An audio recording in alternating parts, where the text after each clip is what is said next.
The wait is finally over. She-Hulk episode 2 is now available, and it's time to talk about it. Let's go.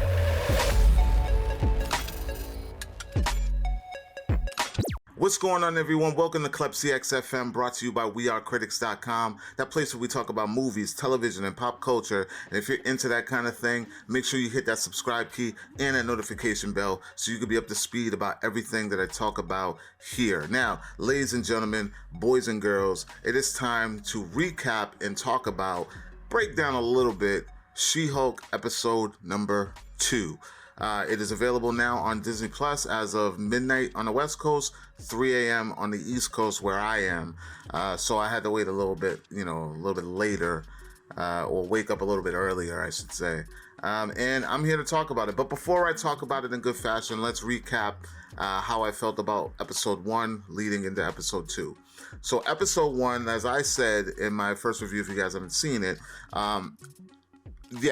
I thought there was somewhat of an unfair advantage that, and this is with, early screenings overall. I have been blessed with a lot of early screenings in my day, so I can't really complain too much, but I will say this. There's an unfair advantage in the tone and, I say the expectation of what people got to see ahead of the rest of us. So their review for this was very, very,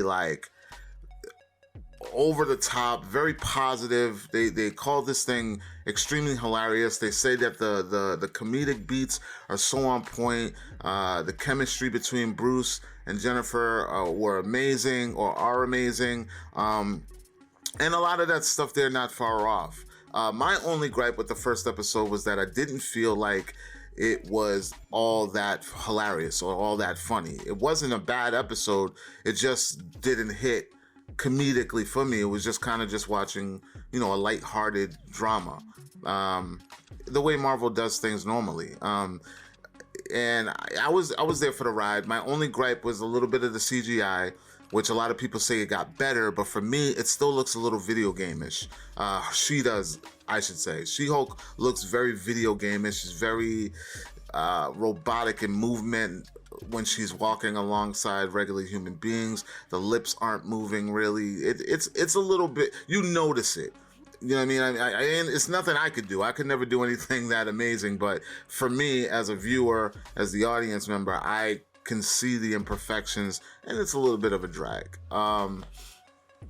Now, getting into, the setup in episode 1 was a cool setup. We got a brief little origin story. It felt a little rushed.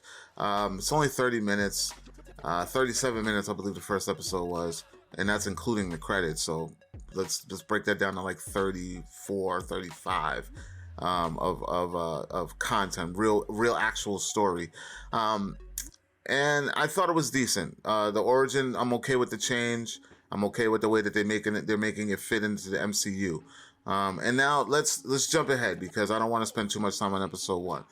Episode 2 is here. There's been a lot of speculation of what we were going to see in episode 2. Were we going to get the Wong cameo? Were we going to get the Daredevil cameo? I honestly don't think we're going to see Daredevil until like midway through. Because if you all know, Daredevil is in New York, and this show takes place on the West Coast. West Coast Avengers, maybe? So I think that at some point there's going to be a shift where Jennifer Walters, She-Hulk, is going to have to go to New York. And then that's when she will meet our new Daredevil. We didn't get Wong either, but what we did get was Abomination. Blonsky, Tim Roth has returned to reprise his role as Abomination, who we all know from The Incredible Hulk. I gotta be real with you when it comes to this series right now. I'm gonna say the unpopular thing right now. For me, the only thing keeping me watching are the cameos, in hopes of surprises. It's not, She-Hulk's not a bad character. I love Jennifer Walters. I love Tatiana Maslany. I think she's murdering it. Again, I don't like seeing She-Hulk on the screen. The CG is a little iffy for me, but it's not that funny to me. it's like a lighthearted drama to me. Like, I feel like, yeah, there's things in there that are supposed to make you chuckle, but this is not like a full-fledged comedy. This is not the Ally McBeal comedy that everybody is saying to me. Like, I feel it's a little dry. It's a little dry for me. But honestly, I'm not getting anything out of it except for the fact that I know, okay, she got promoted, and you know, we saw that in the trailer. She gets promoted to this you know, superhero attorney. And then all I'm waiting for is the cameo. Let's see what's going to happen when they start interacting and talking about all the things that we already know about. I'm not really interested in anything outside of that. There isn't really much pulling me in about Jennifer. There's some cool dialogue, like with the She-Hulk name, and you know, the controversy and the things that she's saying, and even how she gets the job and how she gets promoted. I get it. That's dope. Like that dialogue and that thing that they're trying to say without saying, they're saying it very clearly, and I think it's a great way to, you know, mesh this world together. It's a good call, but the character itself is bringing me nothing outside of how is it going to connect. And I find myself doing that with a lot of Marvel shows, but this character for me right now, I'm just saying right now, the only thing keeping me engaged is I want to know who's going to show up in every episode.